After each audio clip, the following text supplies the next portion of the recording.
데살로니가전서 1장 10절 말씀 다 같이 한 목소리로 받들도록 하겠습니다. 또 죽은 자들 가운데서 다시 살리신 그의 아들이 하늘로부터 강림하실 것을 너희가 어떻게 기다리는지를 말하니 이는 장래의 노하심에서 우리를 건지시는 예수시니라. 아멘. 하나님을 믿는 믿음은 예수님을 믿는 믿음이고, 예수님을 믿는 믿음이 뭐냐라고 했을 때에 그것은 바로 부활하신 예수님이 하늘로부터 다 강림하실 것, 다시 오실 것을 믿는 것입니다. 다시 말하면은 우리가 예수님을 주님으로 믿는다라고 할 때에 바로 부활하신 예수님, 우리를 구원하시는 그 예수님이 이제 최후의 심판자로서 또 그 최후의 심판에서 우리를 구원해 주시기 위해서 그렇게 오실 것을 믿는 것입니다. 그래서 우리가 이 사도신경에서 뭐라고 고백합니까? 예수님에 대한 고백의 이 제일 마지막 고백이 하늘로부터 살아있는 자와 죽은 자를 심판하러 오십니다. 그것이 바로 예수님에 대한 고백의 우리의 신앙 고백의 그 완성입니다. 그래서 그 사도신경에서는 이 거기로부터라고 되어 있는데 중요한 것은 앞에서 죽은 자 가운데서 다시 살아나셨으며 하늘에 오르시어 전능하신 아버지 하나님 우편에 앉아 계시다가 거기로부터가 어디입니까? 바로 하늘로부터죠. 하늘로부터 하늘에 오르셨으니까 하늘로부터 살아있는 자와 죽은 자를 심판하러 오십니다.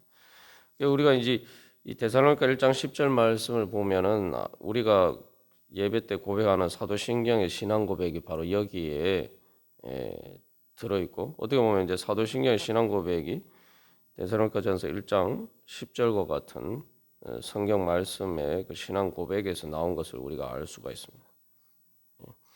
그래서 최후의 심판이 이제 예수님을 믿는 우리들에게는 이제 최후의 심판이 아니라 최후의 구원, 최종적인 구원의 완성이 되는 것이죠.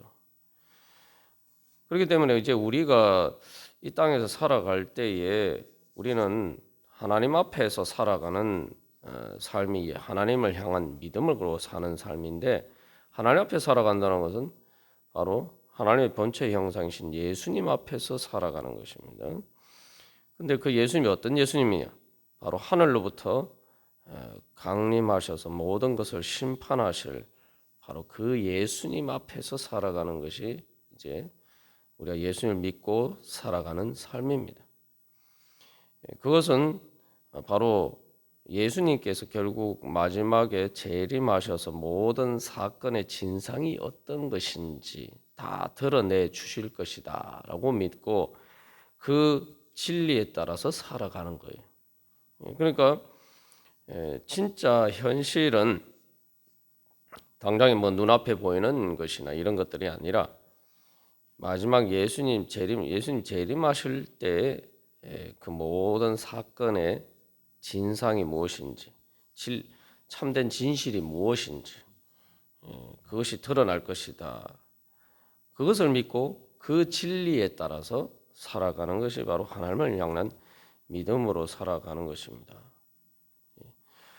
그렇기 때문에 우리는 이제 그 믿음이라는 것은 하늘로부터의 어제 우리가 나눈 것처럼 영적인 그 현실이 진실이라고 믿고 살아가는 거죠. 그래서 진실이 뭐냐라고 했을 때에 우리가 이제 이 예수님의 부활을 통해서 우리가 그것을 잘 깨달아 알아야 됩니다. 그러니까 우리가 예수님을 믿는다라고 할 때 예수님을 우리가 왜 믿습니까? 예수님을 주님이라고 믿고 또 예수님이 재림하실 것을 어떻게 믿을 수가 있습니까? 바로 예수님이 부활하신 예수님을 믿기 때문이에요.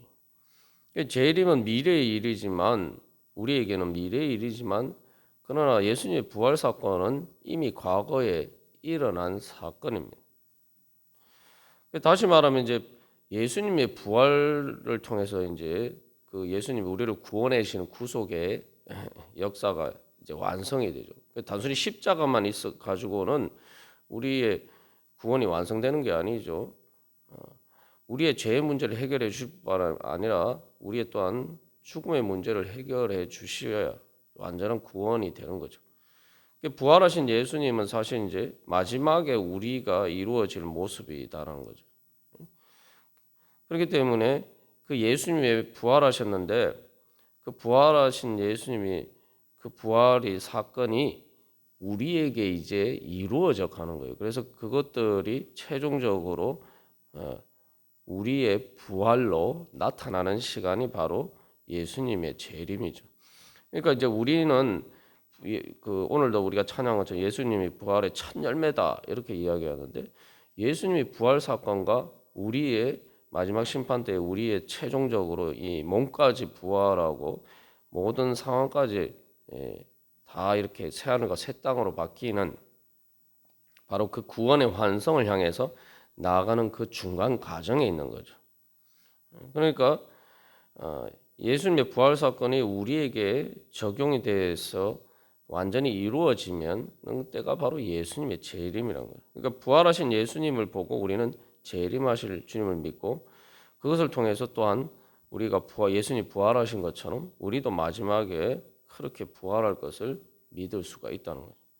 그러니까 우리는 바로 최종적인 예수님의 재림 때 그 현실이 우리에게 진짜 현실이라고 믿고 그 진리에 따라 살아가는 거죠. 그런데 그 진리는 이미 예수님의 부활을 통해서 확실한 보증으로 증거로 우리에게 주어져 있다는 것입니다.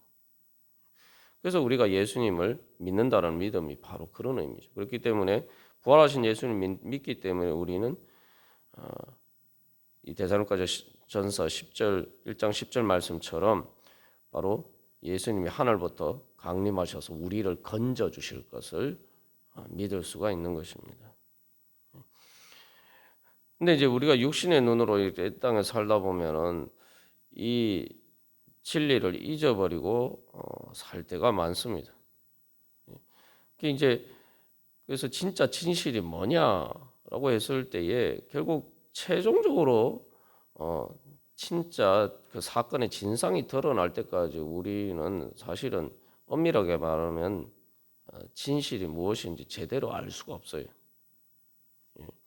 예를 들면은 육상 경기를 할 때에 그 선수들이 달릴 때에 최종적으로 결승점에 누가 1등 할지는 사실은 마지막 순간이 돼봐야 대략 윤곽을 알 수가 있어요.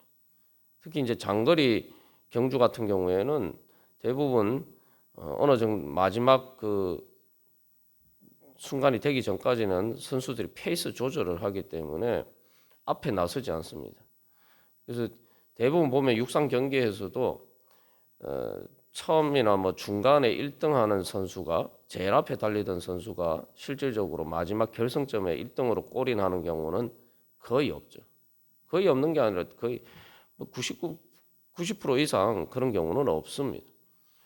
뭐 동계올림픽의 쇼트트랙에서도 보면은 그렇죠.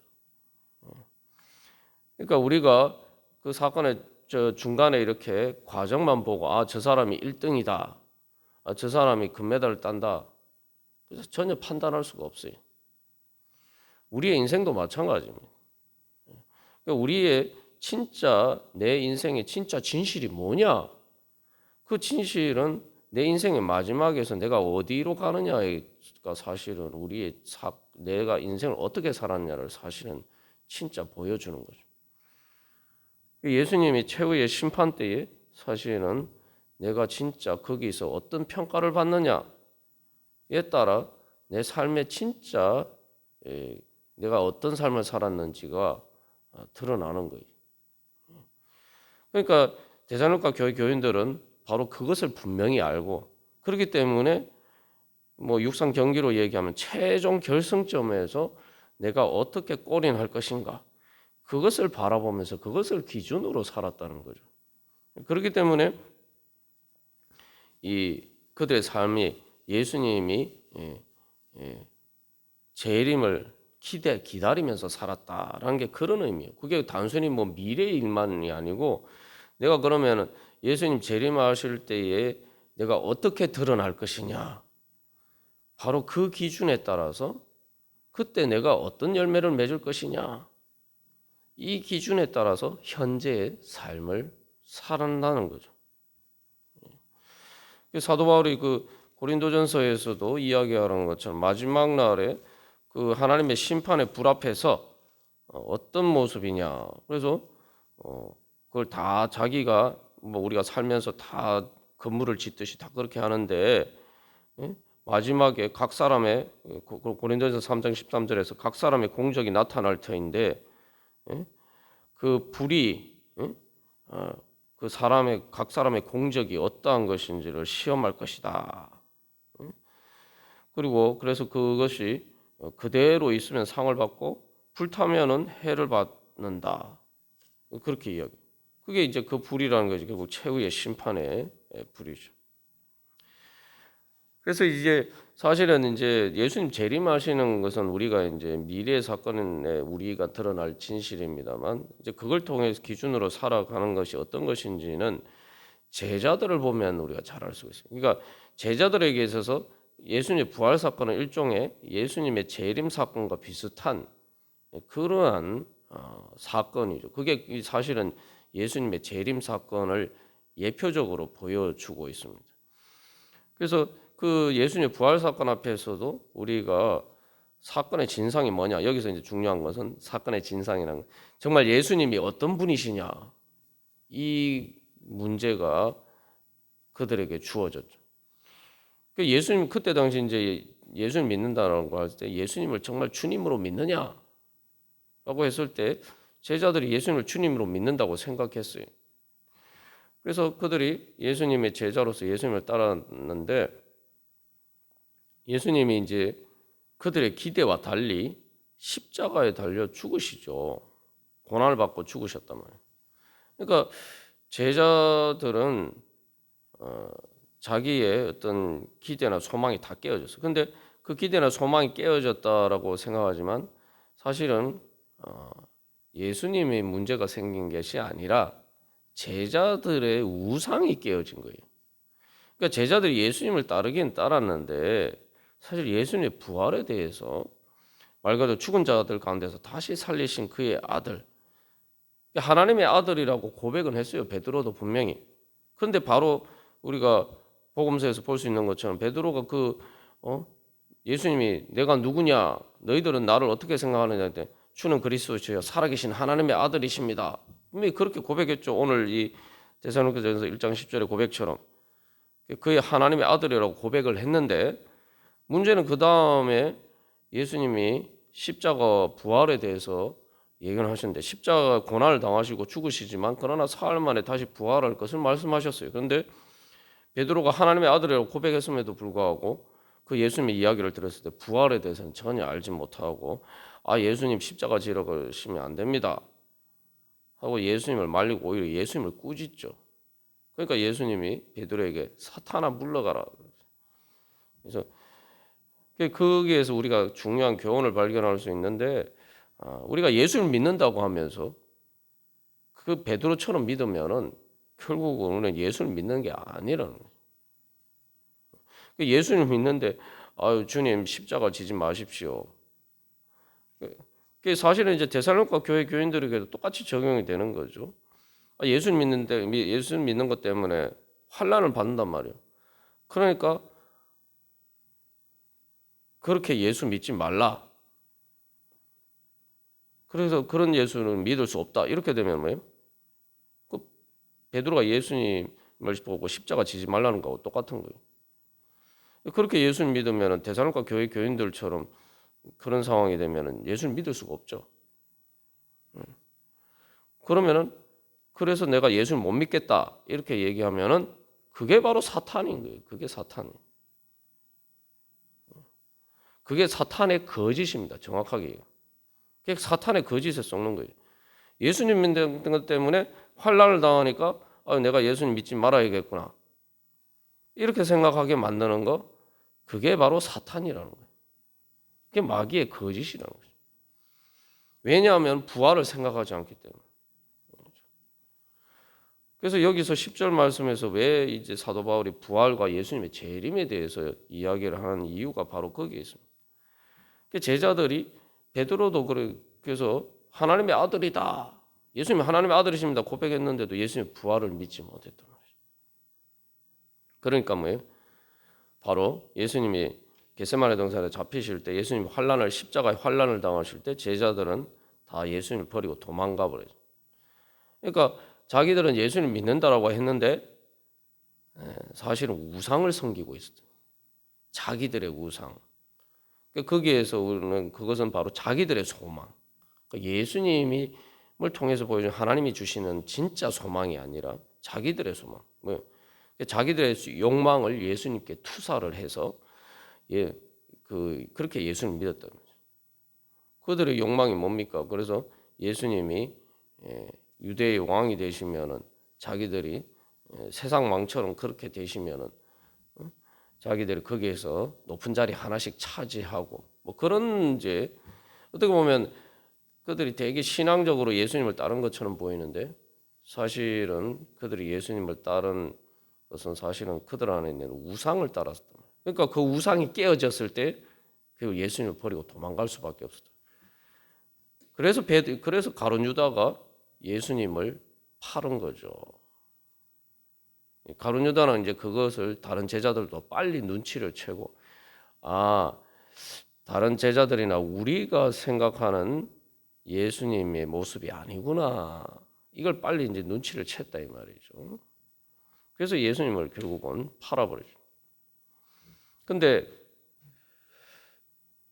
결국 제자들은 어떤 예수님을 만나서 부활하신 예수님을 통해서 자기들이 알았던 하나님의 아들로 믿었던 자기들이 원래 우상으로 섬겼던 그 예수님보다 더 크신 예수님을 만났다. 여기서 그래서 이제 제자들은 예수님이 그저 단순한 인간 메시아가 아니라 하나님의 아들이라는 것, 그게 그냥 원래 메시아라는 게 꼭 그리스도라는 게 구약에서 예언하는 그 예언을 볼 때 꼭 그게 성자 하나님일 필요는 없었단 말이죠.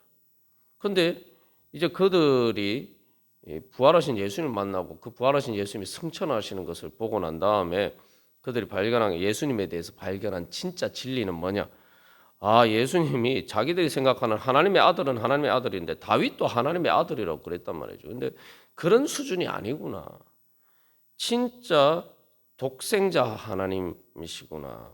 하나님의 독생자시구나. 유일무이하신 말 그대로 성자 하나님이시구나. 말 그대로 하늘로부터 내려오신 이 땅에 우리가 성탄절에 그 고백하는 것처럼 예수님은 바로 그런 분이구나. 자기들이 사실은 우상으로 생각했던 그 예수님에 대한 그 우상이 깨어져서 자기들이 예수님을 버릴 수밖에 없었는데 부활하신 예수님을 만나고 보니까 이 예수님은 자기들이 알던 그 예수님과 자기보다 훨씬 더 크신 분이라. 그래서 도마가 뭐라고 고백합니까? 나의 주, 나의 하나님이라고 고백해요. 베드로도 그렇게 고백을 못했다. 그러니까 이 하나님의 아들이라는 개념이 여기서 10절에서 이제 하나님의 아들이라고 할 때 베드로가 예수님의 부활을 믿기 전에 하나님 주는 그리스도시요 살아계신 하나님의 아들이다. 그때도 주님이라고 고백하고 하나님의 아들로 고백했어요. 근데 그 주님이라는 게 메시아하고 내 선생님이고 이런 수준이었지. 그 주님이 진짜 그 구약의 그 하나님 여호와 야훼 하나님이라고까지는 그들이 믿지 못했던 거죠. 그러나 부활하신 예수님을 만나고 난 다음에 도마가 그렇게 이제 고백하죠. 나의 주, 나의 하나님. 그때 나의 주라는 것은 주님이라는 것은 그 단순한 선생님도 주님으로 불렀고, 그런데 다윗 왕도 그 이스라엘 백성들의 주였지만, 그러나 그때 주님이라고 고백한 것은 말 그대로 나의 하나님이라는 하나님. 그 예수님은 진짜 그의 아들이라고 할 때 성자라고 할 때 성자 하나님 말 그대로 성자 하나님이라는 것을 고백하게 된 거죠. 그래서 결국은 여기서 한 가지 중요한 오늘날 우리들이 또 깨달고 우리가 신앙생활할 때 예수님 믿는 어떤 믿음 가운데 살아간다는 것이 어떤 것인지 발견할 수 있는 중요한 교훈이 있습니다. 그건 뭐냐면은 우리가 예수님에 대해서 안다라고 예수님 믿는다고 생각하는데 예수님은 우리가 생각하는 것보다 더 크신 분이다. 내가 지금 얼마나 예수님이 크신 분이고 나라고 믿든지 간에 중요한 것은 그거보다 예수님 더 크신 분이다. 내 기대나 소망보다 훨씬 더 크신 분이다. 때로 그래서 우리가 예수님 믿다 보면 데살로니가 교회 교인들도 마찬가지고 바울도 마찬가지. 예수님 따를 때에 환난을 당하고 그러니까 아이고 예수님이 어떻게 보면은 뭐 예수님 믿는다고 하지만 내가 믿는 예수님이 세상 권력자들이나 로마 황제보다 훨씬 더 초라해 보이는 거죠. 마치 예수님이 이 땅에 오셨을 때 구유에 오셔서 아기 예수처럼 연약해 보이는 것처럼 우리가 내 육신의 눈에 보이는 것에 따라서 그렇게 예수님을 판단할 수가 있어요. 그러나 바울이나 데살로니가 교회 교인들은 그렇지 않았죠. 예수님의 부활을 믿었기 때문에 자기들이 지금 경험하는 것보다 자기들이 믿는 것보다 예수님 재림하실 거 기대하고 소망한다 하지만 사실은 우리가 그것을 진짜 예수님 재림하실 때에 볼 그 예수님의 영광이 어떤 것인지는 우리가 그저 기대하고 소망할 뿐이지 그 진상을 우리가 지금 다 알지 못해요. 그러니까 내가 지금까지 예수님 믿을 때에 때로는 그 예수님 믿는 나의 믿음, 예수님이 초라해 보이고 이 믿음이 진짜 이루어질 것인가? 내가 정말 예수 믿고 살아가는데 소망을 가지고 살아가는데 이 소망이 진짜인가? 세상 살다 보면 그런 의심이 들고 회의가 들 때가 많아요. 제자들처럼. 그러나 이 우리가 부활 사건을 통해서 우리가 또 재림에 대한 소망을 가져야 되는 것은 예수님은 내가 지금까지 얼마나 큰 예수님을 만났든지 간에 예수님은 내가 알던 것보다 내가 기대하고 소망하는 것보다 훨씬 더 크신 분이다. 그러니까 우리가 진짜 기대와 소망을 가질 수 있는 거예요. 예수님은 내가 기대하고 소망하는 것보다 더 선하신 분이고 더 지혜가 있으시고 더 능력이 있으시고 더 나를 사랑하시고 그러니까 우리는 앞으로 점점 더 크신 내가 지금까지 알던 것보다 더 큰 예수님 더 날 사랑하시는 예수님 더 지혜로우신 예수님 더 그렇기 때문에 더 능력으로 나를 구원해 주실 예수님 우리는 앞으로 더 크신 예수님을 만날 행복한 미래만 우리에게 남아있다는 것이죠. 그렇기 때문에 우리는 그 예수님을 향한 소망 가운데 살아갈 때 정말 가슴 벅찬 그러한 은혜 가운데 우리가 살아갈 수 있을 줄 믿습니다. 그래서 우리가 오늘도 주님 앞에 기도하면서 나갈 때 그래 우리가 기도할 때 예수님의 이름으로 기도합니다. 그런데 다시 한번 주님 그 예수님을 소망하면서 재림하실 그 예수님의 영광을 소망하면서 주님 제가 오늘 그 예수님 앞에 더욱더 가까이 나가게 더 크신 예수님 믿고 만나게 하여 주시옵소서. 그래서 우리를 구원하시는 주님의 그 사랑과 구원이 오늘도 이루어져 가게 하여 주시옵소서. 우리 함께 기도하겠습니다.